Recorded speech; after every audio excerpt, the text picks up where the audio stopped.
Good day, Africa, and welcome to another exciting edition of AAU Talks here on AAU TV. And AAU Talks is brought to you by the Association of African Universities. You can join the discussion on our social media platforms, Association of African Universities on Facebook and AAU_67 on Twitter. And we also want to wish you a happy new year. 2019 is very promising and we have a lot of content for you as well. And today on AAU Talks, we have an exciting episode for you. We are privileged to have one of our interns who benefited from the AAU internship package, and she has come up with wonderful explorations after her internship, and we want to learn and then chat with her and share more on the things that she's doing. Don't go away. We'll go for a short break, and when I return, I'll let you know who my guest is, and the show continues.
So welcome back from the break, and you are still watching AAU Talks, and AAU Talks is brought to you by the Association of African Universities.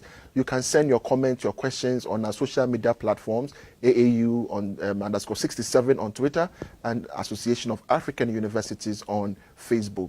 Our guest today, like I told you before we went for the break, she was a beneficiary of the AAU internship program, and she goes by the name Ama Mbeaba Quarshie, and she is a PhD candidate in one of the best universities in Ghana, that is University of Energy and Natural Resources here in Ghana, and it's located in the Brong-Ahafo region, Sunyani to be specific.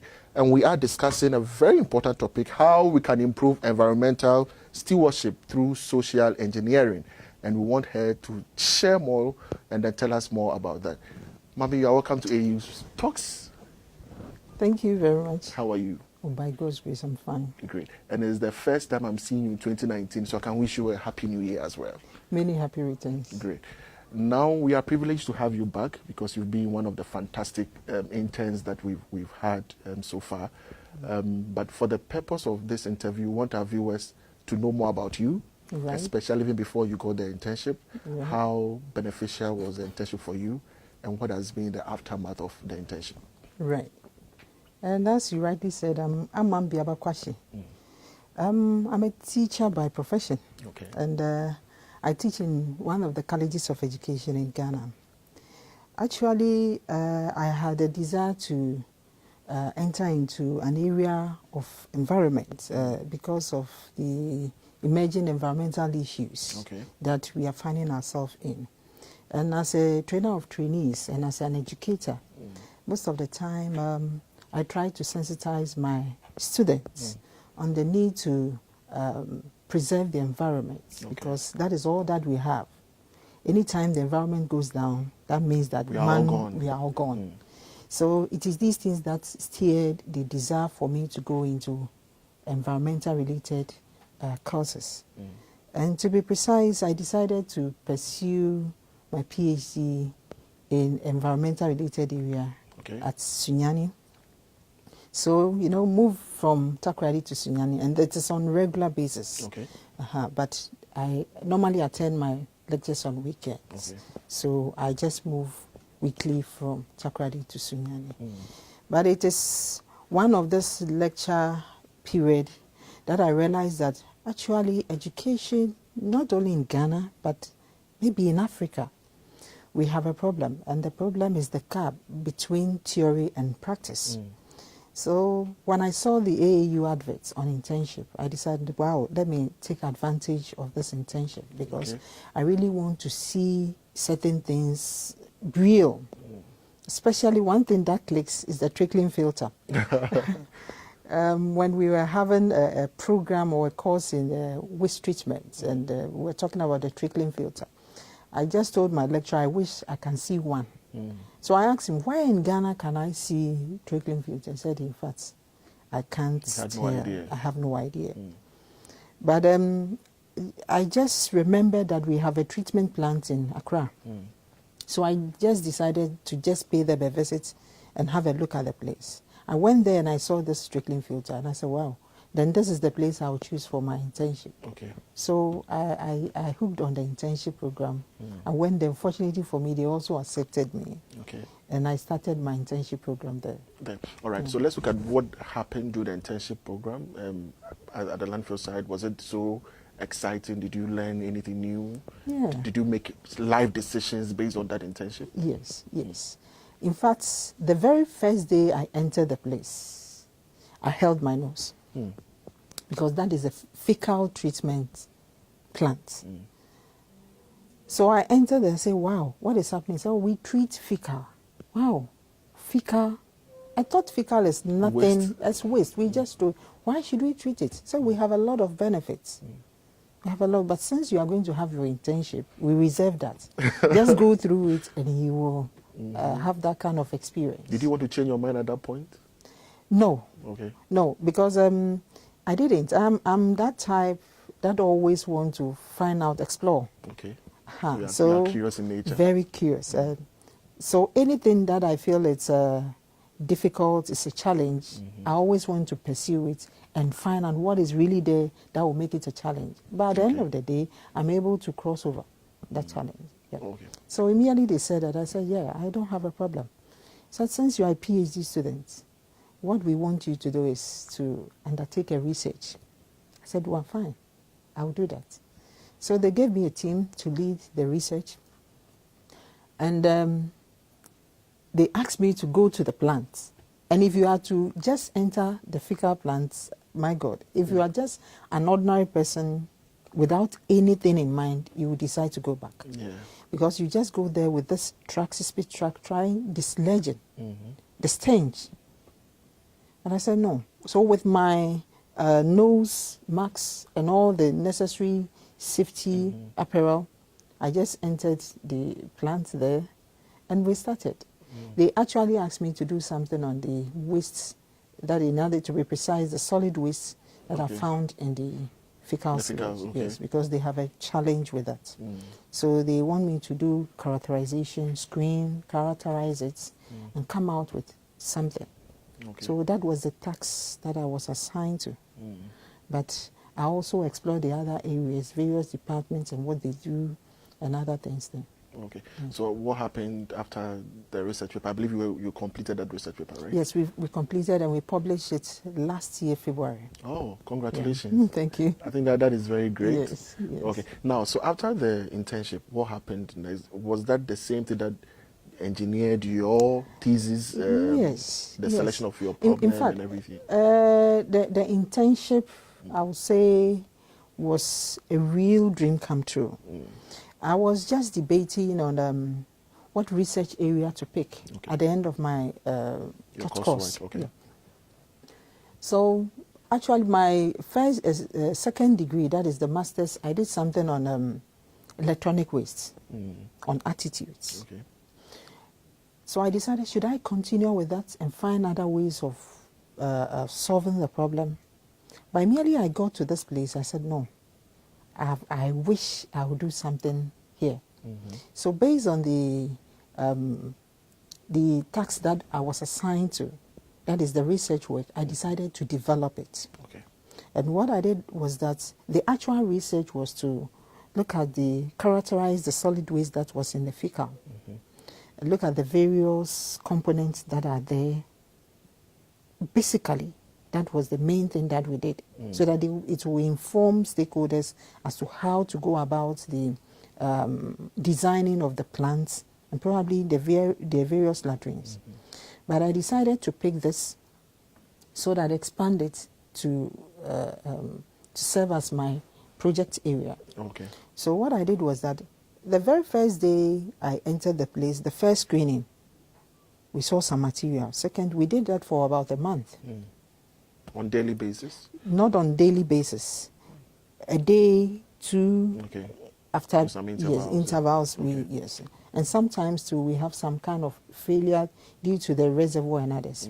But the period lasted for about 30 days. Okay. Not necessarily continuous days. Okay. Yeah. So what happened there was that after realizing that we have those materials in there, and to your surprise, we also saw fetus, baby, in the fecal. So Around 7 months baby, because almost all the parts fully were developed. fully developed, a boy to be precise. So I asked myself, what at all is pushing people to do this kind of thing? Why will people dispose into the fecal? Because you are just there to attend nature's call. Probably you can drop certain things in there, but looking at the can, I don't think the content. I don't think you will intentionally drop a baby and other things in there. So, based on my research, I decided to find out why. Okay. So, in my research, I have one of my objectives trying to look at the perception behind the disposal. And you know, we have problem with indiscriminate disposal in our communities. I know a lot of work has been done on indiscriminate disposal, and we can come out with reason why people dispose around. Yes. But this time around, in the fecal, why would somebody carry waste and enter into a toilet facility and dispose there? There is something that we need to That's do. very interesting to find out from people. I actually developed something on it, trying to look at the perception behind their disposal behavior, especially into fecal. Okay.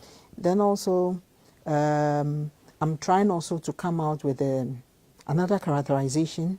This time around, I decided to pick some localities that is well noted for open defecation and indiscriminate disposal, the insanitary conditions. So I've chosen 2 areas in Greater Accra region, which is a metropolis, then 2 areas in Sunyani, which is a municipal. Okay. So here I can also do some kind of comparative study. Yes. What are the type of waste that are generated in municipality? Are they different from the metropolis? Yeah. So these 2 communities, I'm also going to extract their fecal, and it will go through screening for me to know the various components or materials that are in there. Okay. But after that, I've decided to also run a program. And what program is that? I term that as social engineering. I want to persuade them. Persuasion in the form of trying to appeal. And work on their attitude. And work on their attitude, mindsets, and other things. Not with force. Okay. Not with force. So this program is also there that I have also put together. Okay. That I'm going to work on. Then probably at the end of the day, you have the fecal there. Waste has been extracted. What do you do with this material? Do you take it to the landfill? Okay. I'm also trying to come out with something.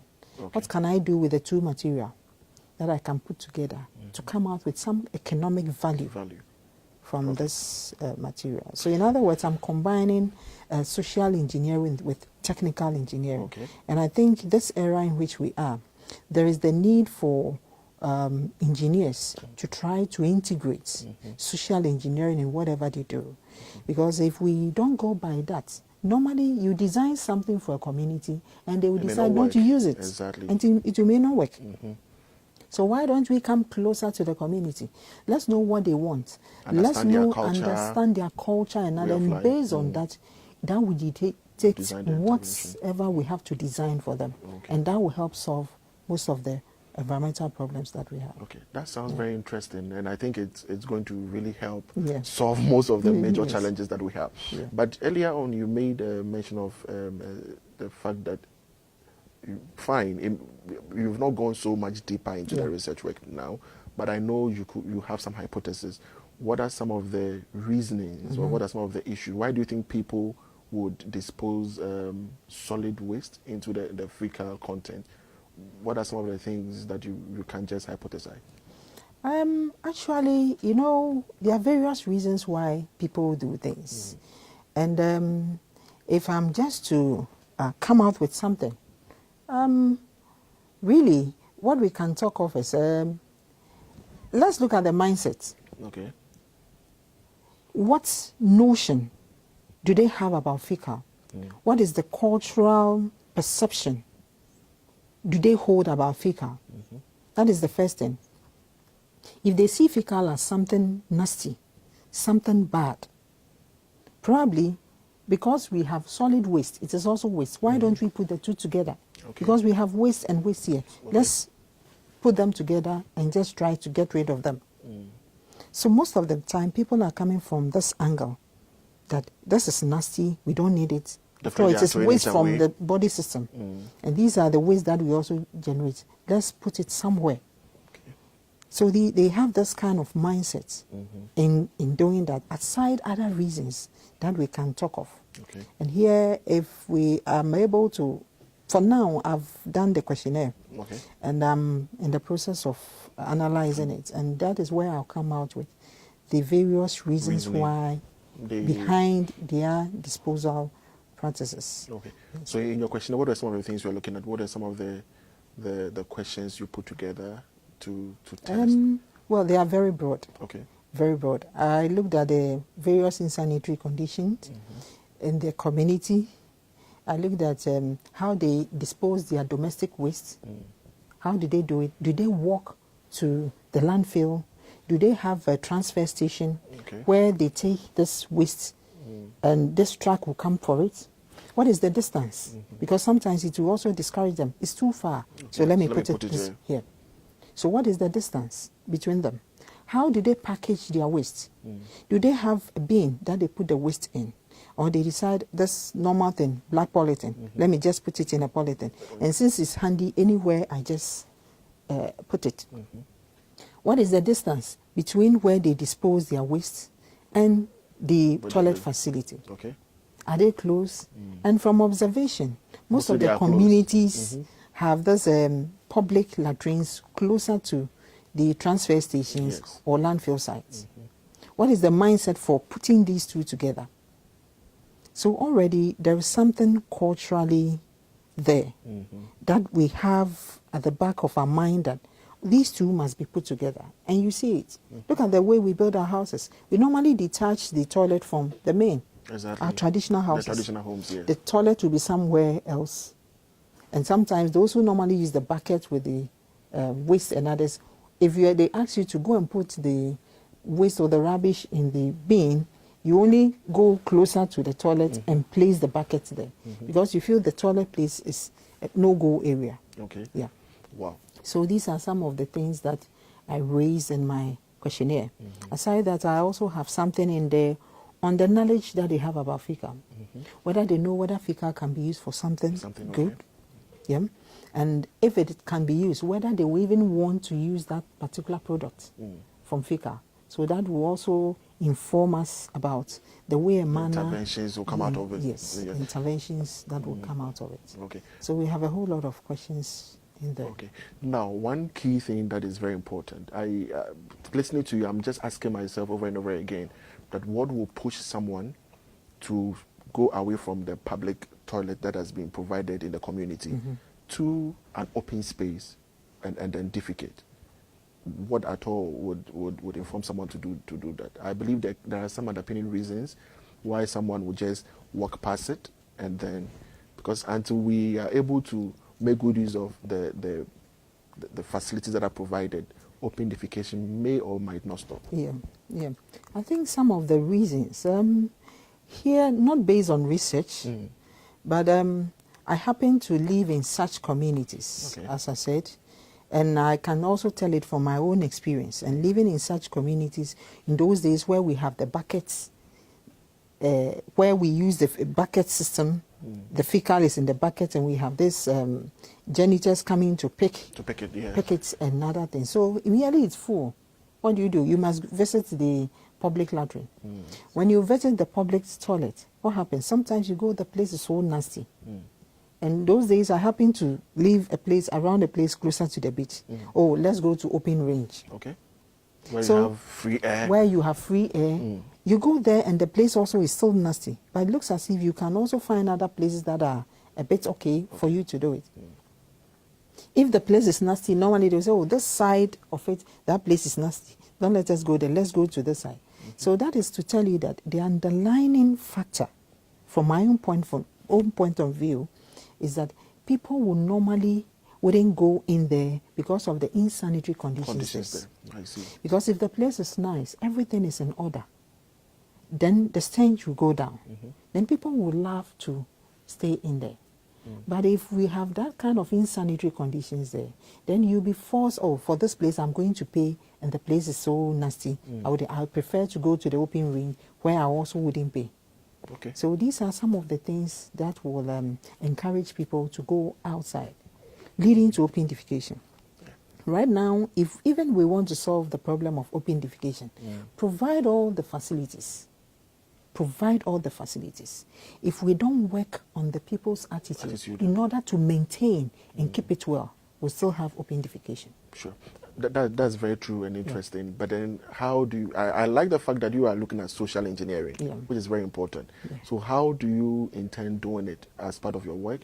Changing the attitude? Are you going to form a team, go to the communities, and then gradually sensitize them on the best practices? Or how do you intend doing it? Right. I have a team. Okay. But the team is not to go and do things. Okay. But the team is rather to facilitate. All right. So we are going to work on the society. The local leaders, the assemblymen and what have you, we are going to work as a team. We are not going to lead in the form of trying to tell them what to do and what not to do. But we are going to meet with the various opinion leaders there, talk about issues that they feel it's wrong in the community. They feel, and not what I feel. You think, okay. Yes. Okay. Because if I come in with what I think, then that wouldn't be social danger. I'm trying to impose. It won't even be sustainable. It will not be sustainable because that is what you think, and they have a different perception. Yeah, absolutely. So what do they think? They will come out with the problems. And this thing came up when we were doing the questionnaire administration. We were administering, but people were trying to tell us their problem. Okay. Madam, what can we do so that we solve this problem? Sometimes we feel we want to go to the latrine, but the place is so nasty. We don't understand why people are doing this and so on and so forth. So we told them that you wait, very soon this problem will be solved. If you say you are going to solve, you are an individual. Yes. Are you coming with your own, how do you call it, views and what have you? But they have their own way of living there. Understand them, the way and manner they go about their things. In other words, let's understand their culture. Then we work through that. And who is going to work? It is the community who must work towards that. So what I'm going to do is I'm only going to facilitate them. Just as a teacher, when I'm teaching, I don't impose my knowledge on them. I only facilitate. Student or whatever, they already know. Just as individuals also already know. So they have some knowledge there. Exactly. Just trigger on what they already know so that they would know what they don't know. Okay. So that is the principle that I'm going to adapt there. Okay. And I'm going to work as a team with the community members, especially the opinion leaders there. Okay. Yeah. We'll go for a quick break, and when we return, we'll be looking at some of the economic benefits of the fecal matter. I believe that when we know the economic benefit, people would then kind of put things right, and then we know the best way for it. Okay. Viewers, we are still watching AAU Talks, and AAU Talks is brought to you by the Association of African Universities. We'll go for a quick break. Stay tuned.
welcome back from the break, and you are still watching AU Talks. We still have Mame Ama Mbeaba Quarshie, and she is giving us much more insight into how we will be able to solve the insanitary conditions that we have in our country. And we are still looking at how best we will be able to kind of solve the open defecation issues that we have. But Mame, before we left for the break, we were about looking at the economic value of the fecal matter. Right. I believe that if I know the economic value, let me give you what happens in our homes. A vehicle just comes in, picks it up. We don't know where it goes. And we don't even care where it is going. And we, at the end of the day, pay the vehicle to pick it up. But is there any economic value? Because you were about highlighting some of them. Can you share with viewers to know what the fecal matter or the content can be used for, and how they should preserve it even in our homes, even before the disposal? Right. When it comes to fecal, if you look at it critically, almost all the components of fecal can be used. The very first point, the fecal, is the sludge at the points, which goes through the reservoir screening and what have you. At the end of the day, what happens is that it is stored. When it's stored, after removing, we have something we call grates. Okay. Removing the grates and the sludging processes or the dewatering processes, what happens is that the water is stored. What comes out of it? Methane. So here we have the methane gas, which can be used for powering, power or for cooking or what have you. So for domestic use, okay. Domestic use. Then, apart from the methane gas, the biosolids can also be used for energy. Okay. Incineration and what have you, especially the kind of processes that demands high energy. You can incinerate it, and it can give you energy. The same biosolids can also be used for charcoal, which the biochar, or the briquettes. Okay. It's used for charcoal. You can also pelletize it for fertilizer. You use it on your field for fertilizer. It can also be used as a soil conditioner. Sometimes you have a place where the soil is so dry. You need it to be moist or for farming purposes. Fertile for farming purposes. Not necessarily fertilizer, but to condition the soil. Sure. Yes, it can be used for that. Then another interesting thing, you can also use it for construction purposes. Oh. Yes. That is the grates. What kind of construction? Is it a road? If you are cement blocks, if you are molding cement blocks, you can use it for that. The How grate durable? Is it durable? It's very durable. Okay. Because normally, when this waste gets in there, it breaks down into various fragments, and this forms the grates. So this grates comes in very bigger aggregates. Okay. Unlike the biosolid, which is finer aggregates.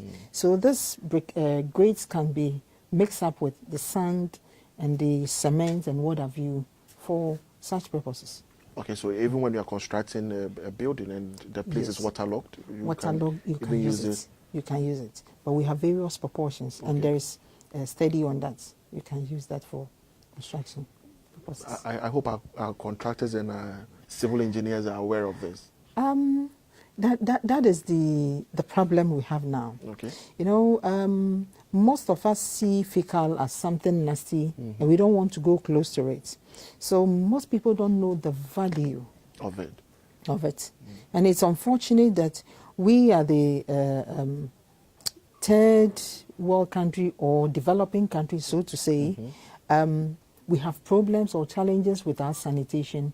Meanwhile, we are not taking advantage of this kind of system, but rather those who are advanced. The UK, the Sweden. Sweden, they are rather making use of these things. It's so unfortunate. Yes, but there are a whole lot of value that we can get from. Okay, how do we engineer this? I don't want to use this as a new paradigm. Okay. I'm sure it may be in existence, but we have not really looked at it critically. Okay. But then it's coming out of your work, which is very beautiful. How do we intend getting this new knowledge onto the masses, the stakeholders? Because trust me, I didn't know that you can use the fecal content for all these things, even though we've heard some of them not as detailed as you have shared with us. How do we engage and make sure that the major stakeholders are aware of some of these things, and then also the domestic users. If I'm in my home and then I'm producing that and I know the value of it, how will I preserve it, and how will you also make me know the economic benefit at all? And I think the main thing is through education. Education, you will be able to propel your message across. Okay. So education right from the grassroots, I believe in that. I believe in from a down to top The school approach, systems. than the top to down approach. If you are able to go down to the communities, educate them, let them buy into your idea, knowing the value. And don't forget that those are the top. Everybody, whether the stakeholders or what have you, everybody is within the community. Sure. All of us, we stay within communities. Exactly. So if we work from the various grassroots, I think it will work. So I think going by that, almost all the stakeholders will be aware of this. Notwithstanding that, we can also, one way or the other, through this research also, come out with some findings so that we can also channel the various information to the various stakeholders. Okay. So that Now, let's visit your work again. Yeah. I know you are moving into data analysis Yes. now, and then your recommendations, your findings, everything will come out. What happens next after coming up with the beautiful recommendations? What are your plans? First of all, after I've gone through this kind of research, coming out with the analysis based on the information that we'll get, that is where we can inform stakeholders about what's next to do. But I'm hoping that it will be on the positive side. Okay. Positive in the sense that I'll be able to touch the attitudes of people. That is the main thing. I believe in prevention than rather the cure aspect of it. So what should be done is to prevent people from littering around or indiscriminate disposal. And looking at my topic, it's having its basis from indiscriminate disposal. If people will dispose rightly, then the waste will not get there. So I'm really channeling my energy into solving indiscriminate disposal attitude. Though I'm targeting the fecal area, but generally at the end of the day, I'm expecting that at the end of the day, though the fecal whatever will come out with very low quantities of solid waste, but the general community that I'm working in will also come out as also one of the neatest community. Okay. I think I will really love that. That's beautiful. Yeah. So what are some of the challenges? I don't want to believe that you don't have any. Yeah. Because coming up with such research work, money or funding, time, I know that there could be some challenges. What are some of the challenges that you have faced already and you are yet to face? One major challenge is funding. Actually, looking at PhD, and so to speak, in this developing, you normally fund everything. Sure. Right from school fees to what have you. Research work, you fund everything. So most people wouldn't want to go into such areas. You only want to pick a topic that is so easy to manage. You can dance around it. And dance around it, yes. 4 years, you take your degree and you go home. Take your degree and go home. But I looked at it and I said, well, though I want it quick, but I also want to impact community. So what can I do? And that made me come out with this particular thing. So funding is really dragging this thing. I'm in my 3rd year now. And by now, maybe I should be even on my 3rd objective, getting to the last one. But I'm still within my 1st and 2nd because of funding. And almost what I've done so far, I have to fund it personally. From my own salary, I have to do the funding. But the major area is the social engineering aspect because it has to do with community. You are impacting lives, you are impacting people's attitude. So there are so many things that you have to do. Things knowingly or unknowingly. There are certain things you budget for, but you get there and you must do certain things depending on the behavior of the people. Yeah.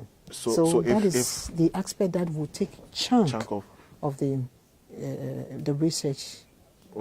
So if someone should sponsor or should get a donor or a beneficiary or a benefactor or anybody coming in to say, okay, I want to push your research work, how much are you looking at? And then which areas and what would that money do for you and your work as well?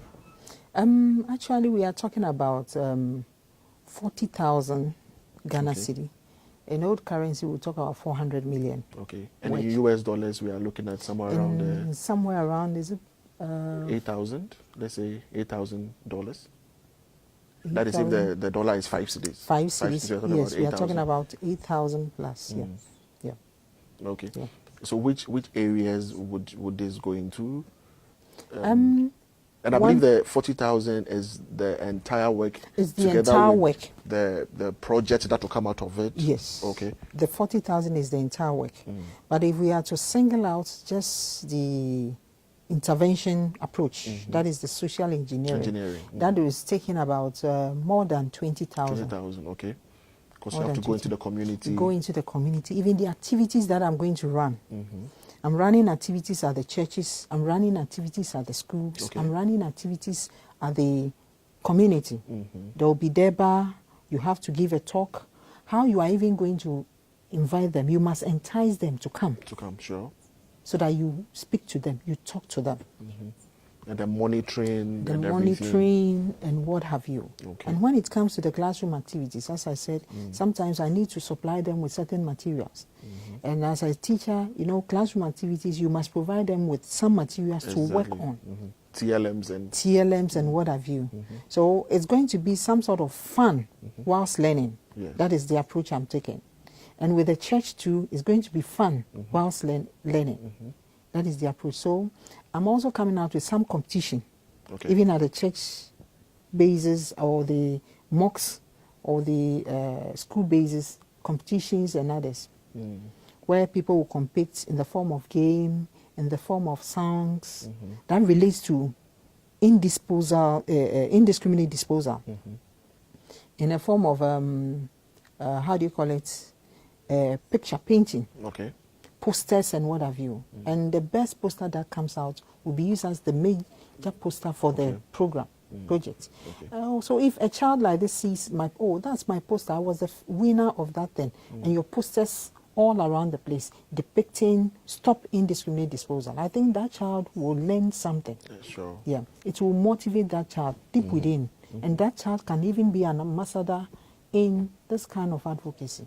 So we do these things to draw people's attention so that intrinsically those children will be motivated, not only children, but the entire community will be motivated to know the reason why they must keep clean surroundings and also the value of fecal. Now, even before we go to your final word, what do you make of the current toilet facilities that we have in the communities? Do you think is the best? How should we improve the current toilet facilities that we have? I'm not talking about the one we have in our homes, but then in terms of the ones in the communities, what should be the best practices so that people will not shun away from that and then go do the open defecation? I think the kind of toilet system that we have, as I said, most of the time are closer to dump sites, closer to where transfer stations where we go and dispose of our waste. So that kind of picture alone would deter somebody getting close.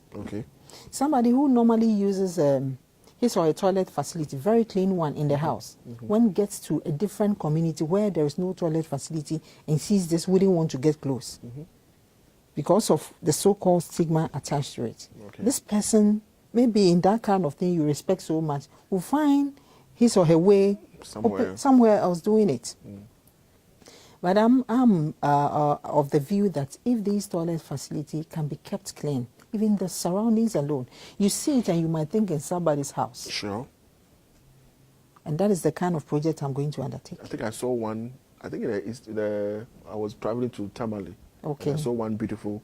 Very beautiful. We were asking it was like a self-contained house, and it was like, whoa, that's amazing. So you see it and you would love to go there.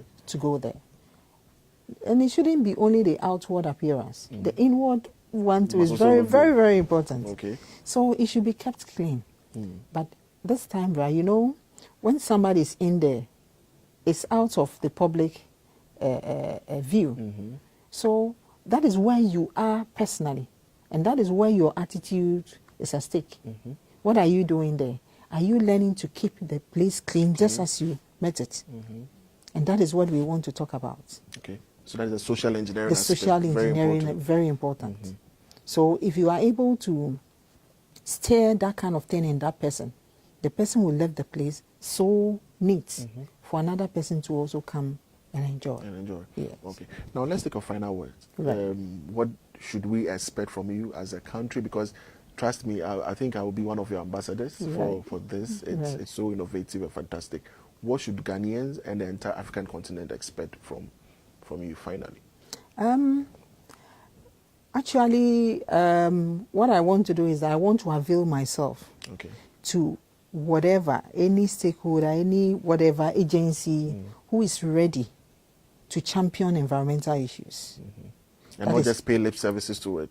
No, to champion, I'm always ready to make myself available for such a thing.